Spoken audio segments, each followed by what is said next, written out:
Yep. We are live. Hey guys, we are back for our weekly banter sessions, and we're gonna go through some of the reels that we have been scouting, and we'll share our views as well.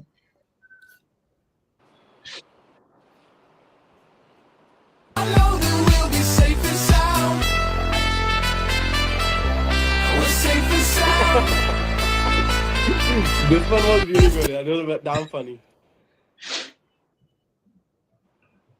You will never walk alone.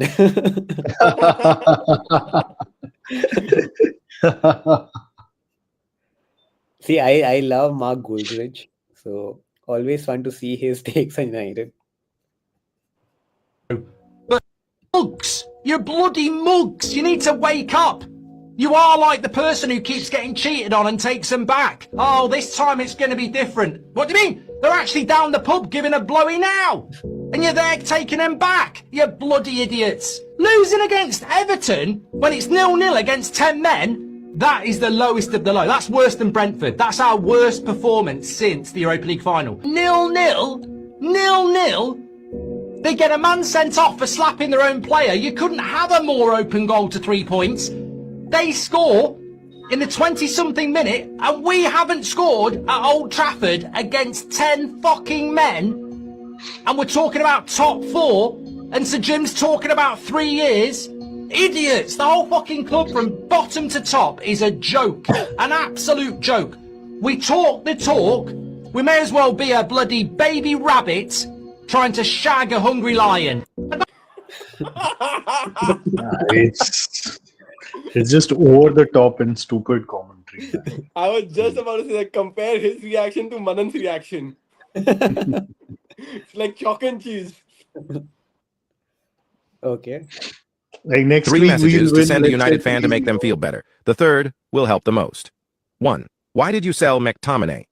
Highlighting ex-United players doing well, especially McTominay somehow turning into the Serie A player of the season, will make your mate feel better about the shambles on the pitch. Bonus points if you say crazy how you lot thought Ronaldo was the problem. 2. Top half is progression. United were flirting with the relegation zone last season, so reminding them that their 10th is focusing on the positives. Be sure to praise the Glazers as well if you can, who've spent wisely and run the club excellently in the process. The next one is the banker. 3. Is the roof still leaking?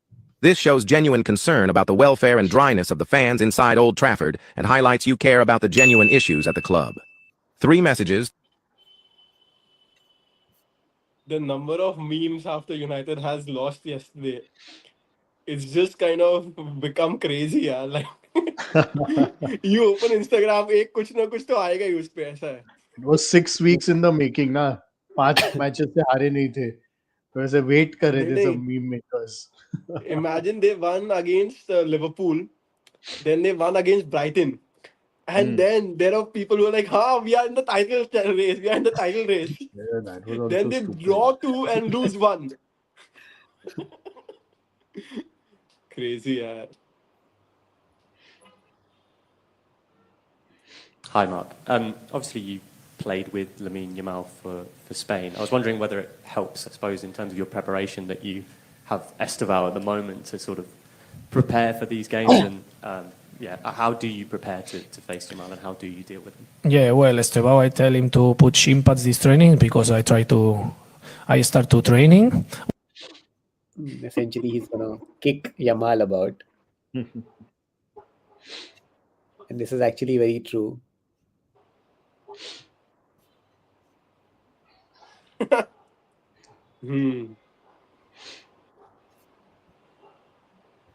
This is a Varun special.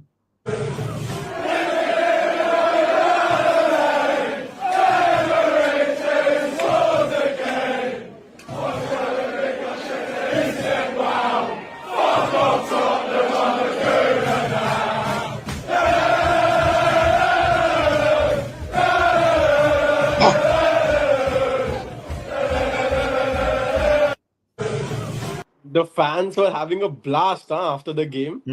For sure. I want to check with Anirudh. Like, I'm sure he would have been at the game and would have loved it. Right? Yeah. Yeah.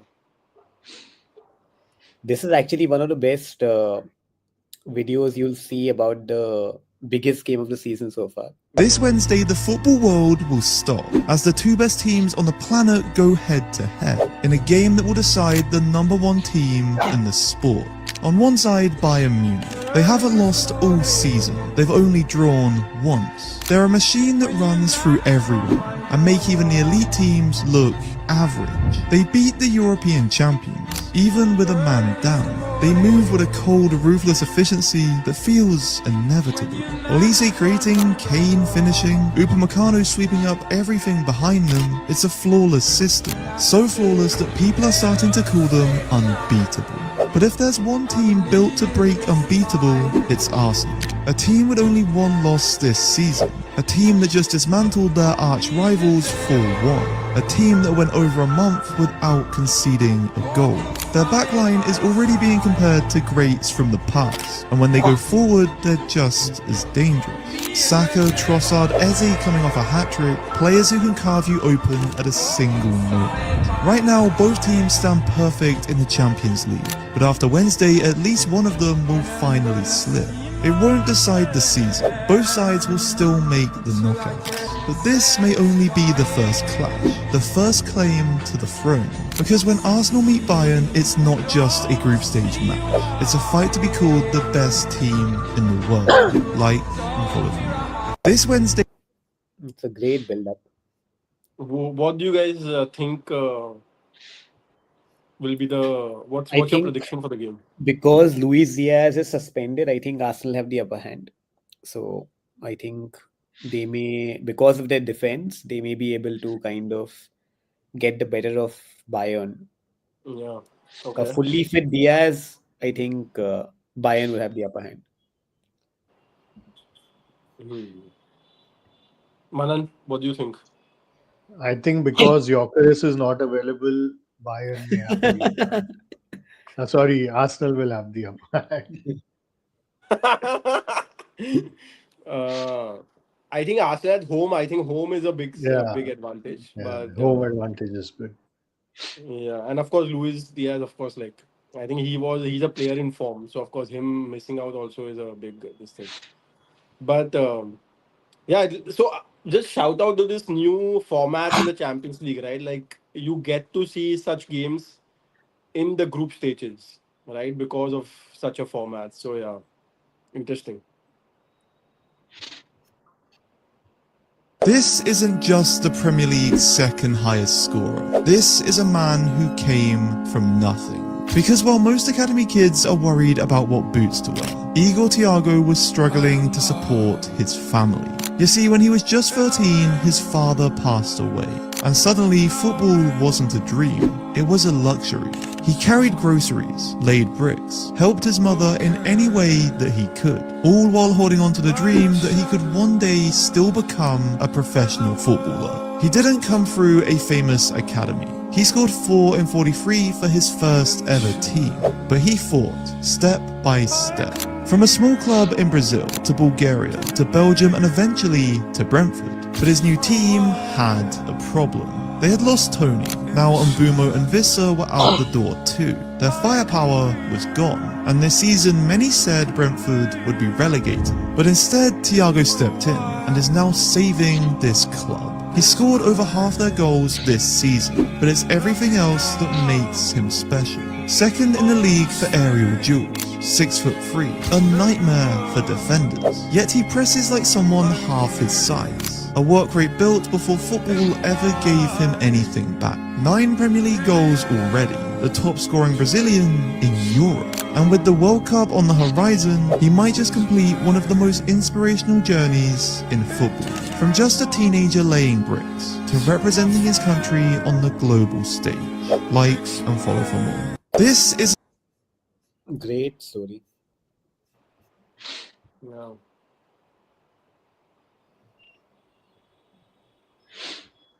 every big academy thought they understood Michael Elise. Chelsea cut him at 14 and City rejected him after, not because he wasn't good enough, but because he was the problem. Imagine being told, your ability isn't the issue, your personality is. He didn't celebrate goals, he didn't react when coaches shouted at him. They mistook his shyness for attitude, and they threw him away. That mistake is the only reason Bayern weren't embarrassed yesterday. They haven't lost in 15 games. By the 14th minute, they were 2-0 down, and the Allianz Arena was silent. Then Elise picked up the ball, skinned two players like they weren't even there, and cut inside for an assist. 7 minutes later, he equalised. But that wasn't the shot. Not one, but two more ridiculous assists before smashing one top corner, becoming the youngest player in Bayern history to record 5 goal involvements in one game. But what he said about Yamal suddenly makes sense. When Elise was asked what trait he'd steal from anyone, he said Yamal's PR. People laughed until they realised he was serious. Last year, Yamal finished second in the Ballon d'Or. Elise finished 13. Henry's putting up Messi-type numbers for Bayern without even saying a word, which leaves one question. Why can't he be the one winning the Ballon d'Or? This game will be Olise, who's just had 5 goal contributions, versus Eze, who's just scored a hat-trick. Yeah. Both of them were Crystal teammates 2 years. Yeah.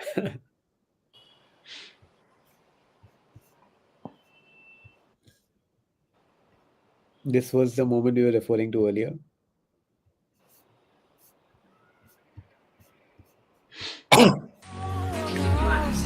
Yeah, what, sorry? Who's Eze? I'm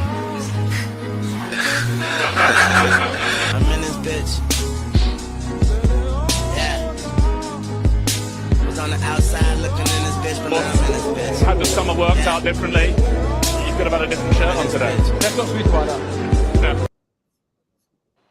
Great finishes, huh, by the way, all 3 of them. Yeah. Superb. Yeah.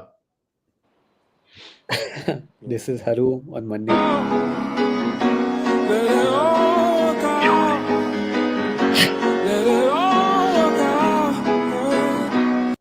And adding Manu loss as well.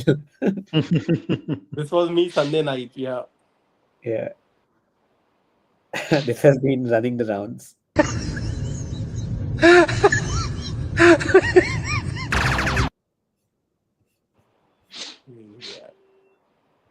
And this was also funny if you look at the... Truly you wonder Yeah. just how much that means. Last year's goal thing.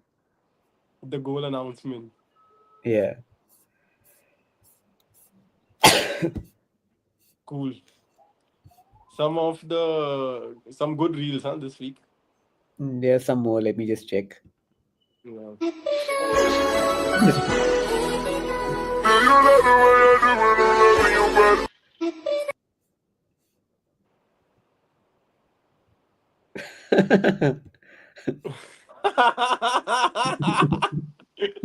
Epic.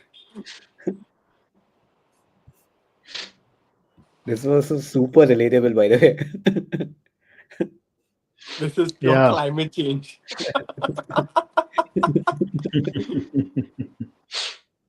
Immigration. Yeah. Are you coming to the tree? Are they strung up a man? They say we run free. Strange things that happen to you, stranger. What a talent he was. Yeah. Di Maria is such an underrated player. Yeah. Like I was so sad that he couldn't adapt to England and to United, because wow, I think he was the one deserving number 7 after Ronaldo.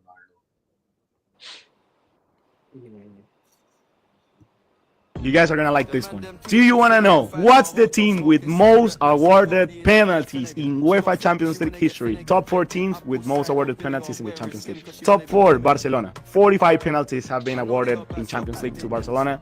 That's a decent number to me. Yeah. The top 3, Inter Milan. 86 penalties have been awarded to Inter Milan. Damn! On number 2, Bayern Munich, biggest team in Germany, with 102 penalties awarded to the German team. And here's the crazy thing. Okay. Number 1, literally literally number one in everything. They couldn't be deceptions on this stuff. The team that has been awarded the most penalties in UEFA Champions League history, Real Madrid. But this number will freaking blow your mind. 425 penalties to Real Madrid. Whoa!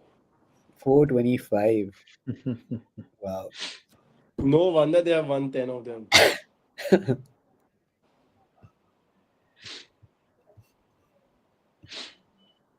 Other teams will look at me now and say, "Oh, we need to keep the ball away from him." Right. For me, what I really like and enjoy is taking super crazy proactive positions on the pitch, helping the team massively. Instead of putting on the 6-yard ball line or 8 yards, they put in it 12, 13 yards. They have to play differently. Exactly. Then that helps the team as well. When you're doing it for a while, then teams see that and then they try to change a little bit. Or if a player is coming in from the wing and taking a really aggressive cutback position, then the winger is going to put his head up. He's going to see me and it's going to be like, I cannot slide the ball there. The goal is there. So let me put it back. And then it gets cleared or the shot comes from further distance, which if the position is not so aggressive, then they just pass it on the 4-yard line, boom, tap in, go. All the teams. So Chelsea have started some sections on player profiles and other things. So this was a nice interview of Robert Sanchez. Just good, just building up the PR, positive PR. Yeah. What the hell has Scott McTominay just done? With the tricks and McTominay! I refuse to believe this is the same guy that played for my team. This guy and this guy are not the same. Look how high he's... What? I thought only Haaland could do this. When you talk about flipping your football career completely the other way around, Scott McTominay is the definition. Bro, I don't know what's in the water in Italy, what's in the air, what's in the food, but I need that. Because what the hell? Fair play. So, it's interesting. McTominay's transformation started when he was at United, but it started with Scotland. When he used to go to play for his national team, he was deployed by the manager, I think it's Steve Clarke, at the number 10 position. And he started scoring a bunch of goals. But because Bruno was at United, he could never get that position. And then for a lot of different reasons, he was shifted out to Napoli, where Conte made use of his success at the number 10 with Scotland and deployed him there again. Also, when Bruno was playing as number 10, he was playing as a deeper player, but making those late runs and still scoring at United. So if you see his last few games at United, he was still scoring goals. Yeah, but a lot of those games, what happened was Bruno would play deeper and McTominay would play the more forward midfielder also. I think there was one period where he scored 5 goals in 4 games for Scotland or something. And then the manager, whomever it was probably Ten Hag, decided to play him 10 ahead of Bruno. You'd rather Cole Palmer score the Champions League winning goal than him score the winner in the World Cup? I don't know what it means more for me. Chelsea club football. You'd rather Chelsea win the Champions League than England win the World Cup? Yeah. UV, if Cole Palmer is Indian, would you want him to score the winning goal for Chelsea in the Premier League or take India to the World Cup? India all the way. There's no comparison. English fans are deluded, man. No, but the thing is, I think we are more attached in general to India. In general, all Indians are more attached to India. Yeah. With England, I don't think that is the case because they are more attached to their local. For example, I am not attached just to a franchise. Let's say Mumbai Indians. It's okay, doesn't matter. Yeah. So from that aspect, 100% it'll be India. There's no comparison. So, recently, this guy, this player called Ryan Williams, he's an Australian of Indian origin. Correct. And he's been playing in the Indian Super League for a few seasons. He converted to Indian citizenship and he's now eligible to play for India. He's also played for Australia in the past. Okay. Yeah. It'll take us a long time. Sorry? It'll take us a long time to actually get to a decent place. Yeah. I'm just saying that this is like an interesting development that's happened, and like at present, PIOs and OCIs are not allowed to play for the Indian national team, and there's a lot of sort of lobbying that's happening for them to be allowed to play sports for India, not just football, but like a rule would be applicable to all sports across sports, whatever rule they make, which was actually true until about 15, 17 years back, where OCIs or PIOs, one of those two, could play for the Indian national teams in sports. But once that happens, a lot of players playing in the lower leagues of England and other European leagues might be eligible to play for India.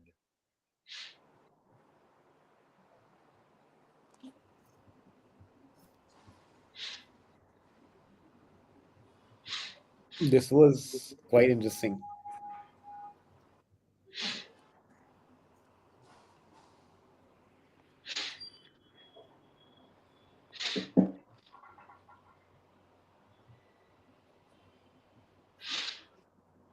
Yeah, but that makes sense because Messi used to play a lot of games against top six also, right? But like still, other yeah. players, but other players would get, let's say, 6 to 8, or no, 6 to They 12 would get, games. they would get, let's say, 10 games to 12 games Yeah. against Premier League opposition. Whereas Yeah. Messi would play maybe maximum of 4 games in a season. Yeah, but then there's a difference between quality of Messi and everyone else also, no? And like the team that he played for also. And you Nobody can remember for compete the with longest City. time, Messi did not score in England, which was a big thing. Like Barca would win, but Messi wouldn't score. Chelsea. Messi never scored against Perechek at Chelsea. No, but it was also like scoring in England, not just against Chelsea. Like for the longest time, he didn't score in England. Nobody can compete with City in that. You have the best team in the world and you put in the best striker on the market. No matter what it costs. No matter what it costs, you just do it. Liverpool, we cannot act like them. It's not possible. Not possible. There are 3 clubs in world football who can do what they want. Financially. It's illegal and everything fine, but they can do what they want. Put in, and they will say, yeah, but but it's exactly the fact. We have to look at, we need here, we need that, and we need that, and then we have to look here and make it younger, and here a prospect, and here a talent. That's what you have to do. It's not possible.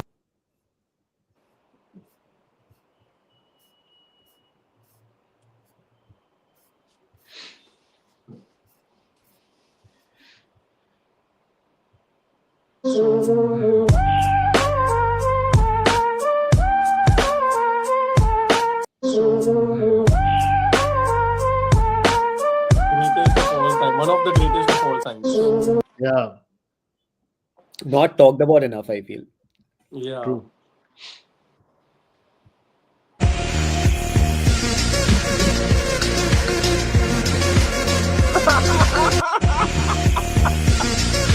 Epic. कहाँ से लोगों का दिमाग चलता है यार इतना? Premier League great. Who's the bigger Premier League great? Cristiano Ronaldo or Thierry Henry? I think Thierry Henry is the best Premier League player of all time, personally. I agree. There's very few times in my life, when I was growing up, I thought I was one of the best around. And I knew I was going to be a player. It was just how good were you going to be? Very few people that I've watched and thought, is that the level? Oh no, I'm in trouble. Because I always thought I'm going to make it right to the top and probably be, an England player and things like that. And then I watched R9 and thought, oh no, if that's the level, I'm dead. And then when I then got into the team and I won the Golden Boot in my first year as a 17 stroke 18 year old, and then I won it again as an 18, 19 year old, then Henry came on the scene and I thought, that's the last Golden Boot I'm ever going to win. I just thought, I thought he's different. Yeah. He is. I think he's the greatest player ever to grace the Premier League personally. I would agree as well. And I'm a United fan. All right. Yeah, one of the It greatest was. for It would sure. have been even better if it was someone else instead of Owen saying that.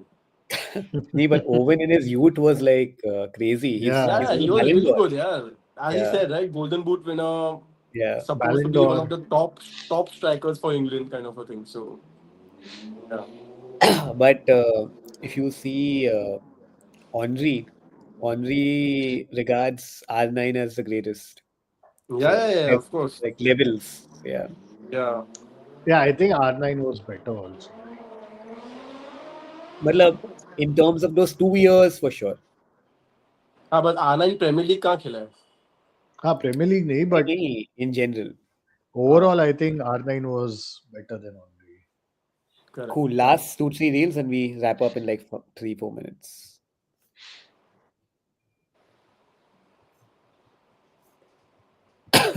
One of the greatest sporting stories, and it's come from the Allsvenskan. Now, that is the Swedish Division 1 soccer league. From a team called Mjällby. This is a club from a fishing village. Now, the population is around 1,500 people. They've never won this league in their 86-year history. Their manager is a school principal who decided that he wanted to go and coach a soccer team. So he hadn't even coached a professional game 24 months ago. Their top assistant at the club, and I'm not making this up, is a guy who posted some ideas on social media and some people thought, hey, they're not bad. Do you want to come and coach? Their scout is a postman and their stadium holds 6,750 people, which is roughly 4 times the size of the town's population. What it means, it's not just winning the Swedish League. They're now playing Champions League football next season. Oh, right. But they could be playing Real Madrid, A big name in world Manchester soccer. City, Juventus, right next to the Baltic Sea. He's got a PhD in visual perception in elite football. And they think that the remote location of their ground makes it a tough away trip for teams because not only is it very, very hard to get there, but they're met by the howling winds coming off the Baltic Sea. So Nice, interesting. I think it will be a tough away ground to go to. Yeah, for sure. Reaching there and then preparing is going to be so difficult. Yeah. Yeah. But United was- don't need to worry. They won't be in Champions League. No, we will be. We will be, but we'll probably be seated in the same pot as them. नहीं यार उनका coefficient तो ज्यादा ही होगा अभी तक भी. हाँ. This just might be the greatest villain arc story in football history because Xavi has just teamed up with Laporta's biggest op to take him down from Barca in the presidential elections. And something tells me Messi might be joining. Xavi is back for revenge. This whole time, it seems to me he's been plotting on the downfall of Laporta after he was fired from Barcelona. Of course, Xavi has been sacked, directly informed by Barca president Laporta. Today, there was a big campaign in Barcelona. It's a coalition of several opposition groups that launched their campaign today ahead of the upcoming presidential elections to take down Laporta. And in attendance, they saw someone that could only be one person, Javier Hernandez. And it was much more than him just sitting in the crowd observing. This man went up to Victor Font and gave him a hug in front of everyone. As they officially team up, he gives him his support to Victor Font to take down Laporta. For those of you who don't know who Victor Font is, Victor Font was a presidential candidate for the Barcelona presidency back in 2021, but Laporta beat him by 13,000 votes, and that's why Laporta returned to the presidency. But this man still has a grudge, and he's coming back for revenge in the upcoming elections. I mean, to this day, he still talks bad about Laporta. He even said the situation under Laporta is worse than what it was under Bartomeu. I still ask him to resign. And on the same very day, Barca made this tweet, and it said, "Welcome home, Xavi," and it's some random dude named Xavi, as if they're saying they're replacing Xavi, and he means nothing to us anymore. Okay, that. Crazy, क्या होते रहता है यार. चलो, I think that's a wrap. Chalo. Thanks for watching, everyone. Hit the like button, subscribe, and we'll see you next week. More of such similar funny reels as well.